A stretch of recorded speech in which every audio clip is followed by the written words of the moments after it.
Creo que hay un grado de impunidad tan grande, hay una violación de derechos, hay corrupción y creo que nuestro sistema es ineficaz.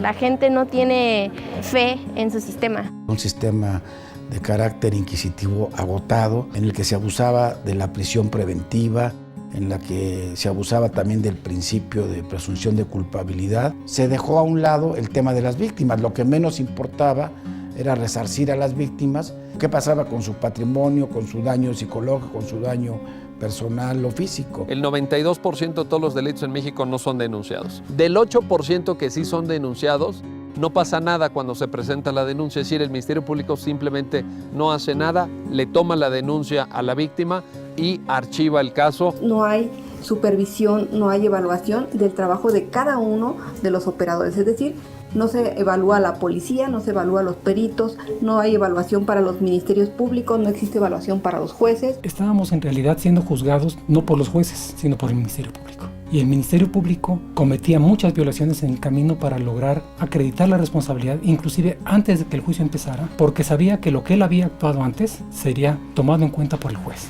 El siglo pasado se fortaleció el papel del Ministerio Público en perjuicio del papel de la defensa, también del juez. Los salarios que se pagaban a jueces y a empleados de tribunales eran bajos y esto derivaba de muchos problemas, entre ellos la corrupción. Se acusaba a los policías de liberar a sospechosos o inculpados a cambio de dinero. Seguimos viendo todos los días que la policía abusa, que no investiga, que se detiene para investigar y no que se investiga para detener a una persona. Que los jueces no cumplían con el horario. No podían estar presentes en todas las diligencias, delegaban tareas o delegaban funciones y lo que sucedía es que conocían poco a los procesados. El 80% de las personas que fueron condenadas nunca vieron a su juez. Había muchos reos que decían que llevaban ahí mucho más tiempo que el que hubieran llevado si realmente ya se les hubiera condenado. El gran porcentaje de ellos, el 60%, está por delitos patrimoniales de menos de 8,000 pesos. Entonces podemos llegar a la conclusión de lo que está castigando este sistema tradicional es la pobreza. En la justicia se estarían violando muchas de las garantías procesales. Por una parte, la utilización de la fuerza para obtener confesiones. Por otra parte, esta ampliación de los plazos procesales marcados por la Constitución. Los derechos humanos han marcado todo un contexto y han generado a nivel internacional muchos convenios.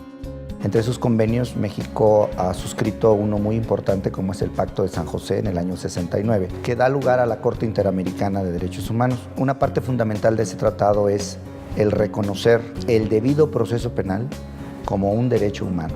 Un país cuyo proceso penal no cumple con estándares de ese tipo de convenciones internacionales es un país en el que el proceso penal no es un modelo acorde con un Estado de Derecho democrático. Lo que teníamos era lo que ya estaba colapsado y que no servía. Necesitamos un sistema que sea ágil, versátil, justo. Porque lo que las víctimas buscamos indudablemente es justicia. Para tener justicia necesitamos tres elementos. Necesitamos una acusación, necesitamos una defensa y necesitamos un juez. Estos tres elementos debieran estar en equilibrio, porque si no hay una buena acusación, pues no hay justicia, puede haber impunidad, los delitos no se ventilan, no se procesan.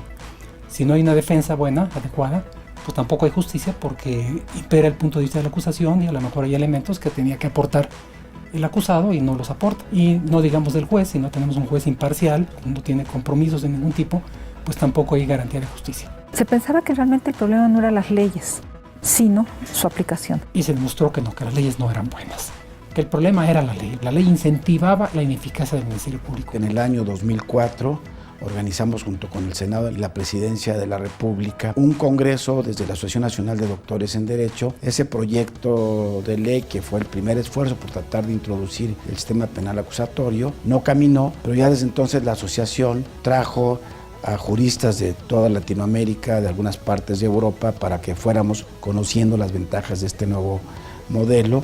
Todos los países de Latinoamérica habían buscado transformar su sistema, hacer un sistema acusatorio. Me dicen, bueno, pues aquí en Nuevo León los ciudadanos podemos presentar iniciativas de ley. Me dicen, elabórate una iniciativa de código. En el 2004 se concretiza una reforma, digamos, relativamente parcial, que básicamente su gran mérito es que introdujo los juicios orales. Y luego viene Chihuahua, y Chihuahua avanza muy rápido. Este movimiento reformador es producto de la inconformidad de los ciudadanos con motivo de los homicidios que se cometían contra la mujer de Ciudad Juárez. Todos los organismos internacionales estuvieron presionando al gobierno del estado para que cambiara su sistema y realizara investigaciones profesionales. Las víctimas tienen un espacio extraordinariamente importante y la tienen precisamente porque el antiguo modelo de justicia no satisface los requerimientos de las víctimas. El factor determinante para que esta reforma pudiera concretarse en el 2008 fue la constitución de la Red Nacional de Juicios Orales, donde nos conjuntamos muchas organizaciones, universidades, medios de comunicación, organizaciones de la sociedad civil. La sociedad civil indudablemente fue una gran impulsora para esta reforma. Estábamos cansados de esos juicios tan agotadores, tan oscuros, en los que nunca ves al juez. Se toma entonces esta idea, esta iniciativa, y es cuando el Congreso lo toma y dice tenemos que hacer algo, y entonces es cuando se promulga una reforma constitucional en materia penal. La reforma trata de la manera en cómo se pueden prevenir los delitos. Se refiere también a la manera de investigar los delitos, es decir, a la tarea de los ministerios públicos, de los peritos. La reforma incorpora provisiones también, que es por lo que se le conoce coloquialmente como la reforma de los juicios orales, alrededor de la manera en que se van a llevar a cabo los procesos judiciales, que cambia radicalmente. Se refiere también a la ejecución de la pena. ¿A qué pasa una vez que la sentencia es dictada? Por una parte, la reparación del daño a las víctimas y por otro, el cumplimiento efectivo de la sanción que impone un juez. Una de las grandes virtudes de la reforma es su carácter integral, precisamente. De decir, sí, a ti se te va a procesar y a ti no, el juez va a acusar y el Ministerio Público tiene que hacer su función de investigar, ¿no? Que es una policía investigadora, de hacer datos técnicos, de recabar una investigación técnica. Que sepamos con certeza que quienes están en la cárcel fue porque efectivamente delinquieron, por un lado. Pero por otra parte, digo yo que está equilibrada la reforma porque incorpora todo un capítulo nuevo de derechos de las víctimas. Entonces, las víctimas ya no son invitados mudos, invitados de palo al proceso penal. Hoy sabemos que las víctimas tienen todo el derecho a ser escuchadas en cualquier momento, ante cualquier juez y en cualquier instancia.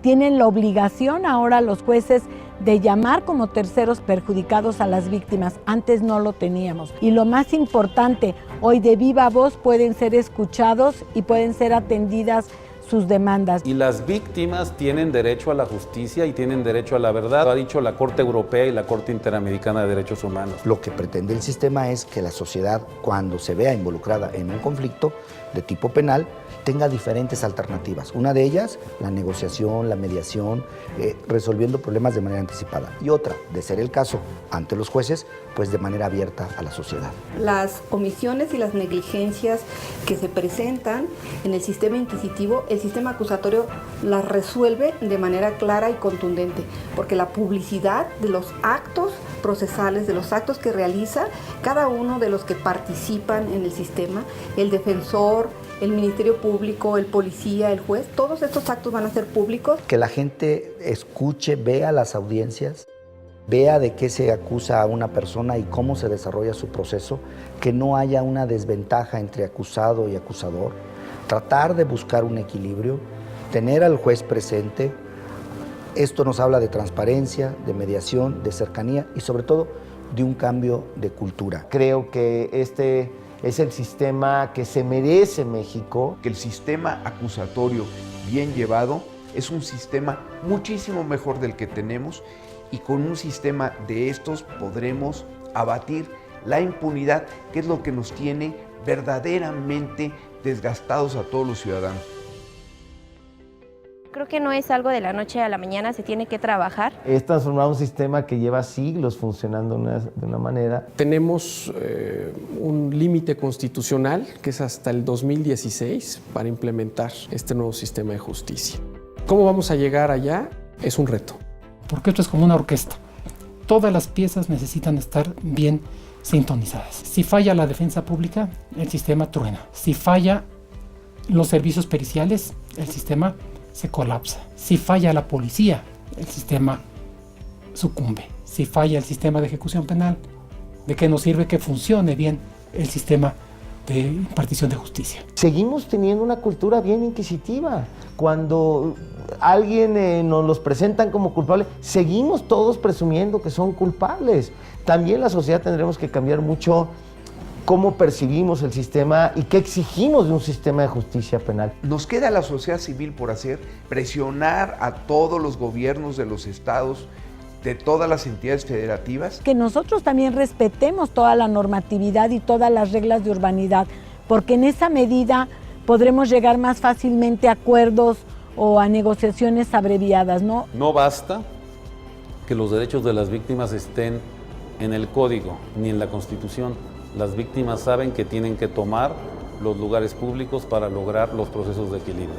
Y están en la plaza y llegaron para quedarse. El gran reto son los jóvenes para que esto trascienda y permanezca. La otra parte es esta unión entre sociedad y autoridad por un bien común. Un gran ejemplo de esto ha sido el trabajo que se ha llevado en el Código Nacional, impulsado por la sociedad civil, pero después fue tomado en una discusión por el Senado, por la Procuraduría, por la CETEC, por diputados, por autoridades, y juntos, con muchas otras organizaciones sociales, académicos y especialistas, pudimos llegar a una gran discusión. Por primera vez en la historia de este país, en una materia, tenemos un código nacional, un código único. Este es un gran avance, que podamos tener las mismas reglas procesales para que los juicios penales locales y federales en todo el país sean únicamente bajo una metodología. Este código precisamente es el gran acelerador para que se pueda ir implementando el nuevo sistema de justicia penal acusatorio. Pero viene lo más complicado, que es cómo logramos que eso que dice el código, ese espíritu del código, esa transformación, se lleve al día a día. Las buenas prácticas en otras partes del país, las buenas prácticas a nivel mundial, a nivel Latinoamérica, y nuestra experiencia, nuestros estudios, nuestros análisis nos dicen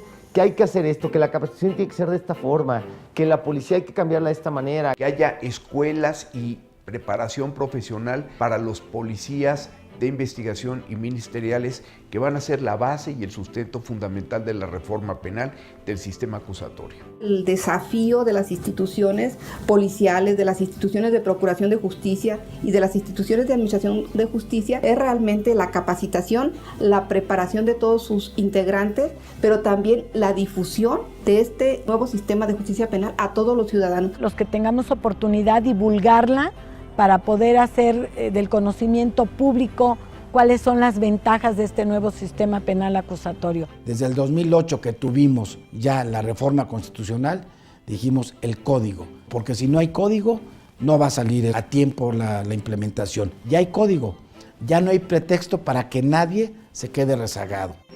El nuevo sistema de justicia penal beneficia directamente a todos los ciudadanos, a todos los mexicanos, pero sobre todo creo que tendremos justicia, que eso es lo más importante en nuestro país. Y beneficia también a los funcionarios honestos. La reforma va a ser la mejor aliada para que estén blindados esos funcionarios frente a tentaciones de corrupción, frente a presiones indebidas de abogados o incluso de sus superiores. Va a salir adelante, porque además va a salir adelante. O sea, se va a dar este cambio en el sistema de justicia del país. Se va a dar gracias al trabajo, a la motivación de los jóvenes, que tomen la batuta, que se vayan adelante, que impulsen esto a una nueva cultura. A todas las autoridades locales y federales que están involucradas en este proceso, a que se pongan las pilas y a que verdaderamente, en beneficio de la sociedad mexicana, que son ellos mismos, implementen bien este sistema. Porque al final de cuentas las autoridades, antes y después, son ciudadanos. Me satisface mucho recientemente ir a Mexicali, precisamente en Baja California. Los ministerios públicos los veo atendiendo a los ciudadanos de una forma expedita, todos ministerios públicos muy jóvenes, atentos, y también tuve la oportunidad de presenciar algunos juicios orales en donde la víctima, el ciudadano que ha sido victimizado, tiene la oportunidad de poder intervenir en el juicio. Yo creo en el sistema acusatorio, le apuesto todo al sistema acusatorio. La sociedad civil optó por modernizar su sistema de justicia. Con esta reforma demostró la vocación por la legalidad, porque la Constitución y las leyes son la respuesta de la civilización humana frente a la barbarie, de la civilización humana frente a la violencia desnuda. Debemos poner sobre la mesa y ante las autoridades, empezando por el presidente, por todos los secretarios, por los gobernadores, que esta reforma ya nadie la para. La demanda ciudadana ahora es ley. Nuevo sistema de justicia penal. Una transformación conjunta que genera confianza.